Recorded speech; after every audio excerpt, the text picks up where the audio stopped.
In the early morning hours of June 30th, 1986, a fire would break out here in this apartment building in Ohio. The second-floor apartment had belonged to a woman named Hope Collins, who lived there with her 2-year-old daughter, Cynthia. By the time rescuers arrived, the 2-year-old girl had passed away. Ultimately, her cause of death was smoke inhalation. Now, her mother wasn't home. Her mother claims that her daughter was in the care of this man, Kenny Richey. Kenny, who was born in the Netherlands but raised in Scotland, would eventually move out to Ohio in the States with his American father. Now, Kenny denies having anything to do with what happened. He also denies that the young girl was even in his care that night. You see, it was alleged that Cynthia's mom, Hope, would actually leave Cynthia home alone for hours at a time while she went out to a bar or just to go hang out with people. And firefighters had been called to their apartment on more than one occasion for small fires starting in the apartment. There were some claims that the little girl somehow started some of them. There were a couple of witnesses who would confirm that Kenny was watching the little girl that night while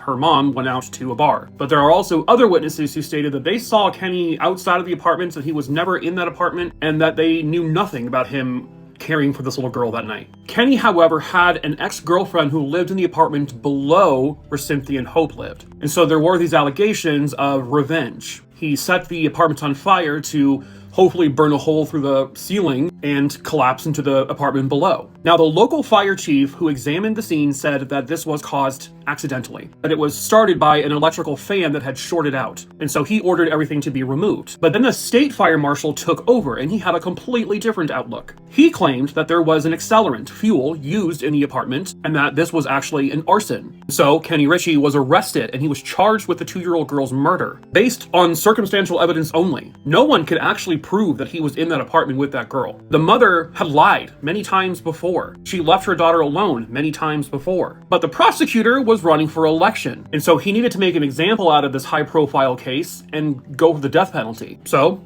he was found guilty based on circumstantial evidence at most, and he was sentenced to death. He spent the next 21 years on death row. The case was reopened. In the reopening of the case, they discovered that this evidence of an arson, of accelerants being used, well, it was tainted, because those items weren't tested until after everything was removed from the apartment and stored next to where fuel was stored, causing cross-contamination, meaning they could not prove this was arson. They also learned that his defense was never told about the previous fires that had started in that apartment by the little girl, and they therefore couldn't use that in his defense because they had no idea. After 21 years, he is released from death row. He then agrees to plead no contest to the girl's murder, meaning he does not accept the guilt, but also is not refuting the charges. It was basically the best case scenario for him, and he was sentenced to time served, and he was ordered to go back to Scotland. But for the death of this 2-year-old girl, it was more than likely a horrible accident.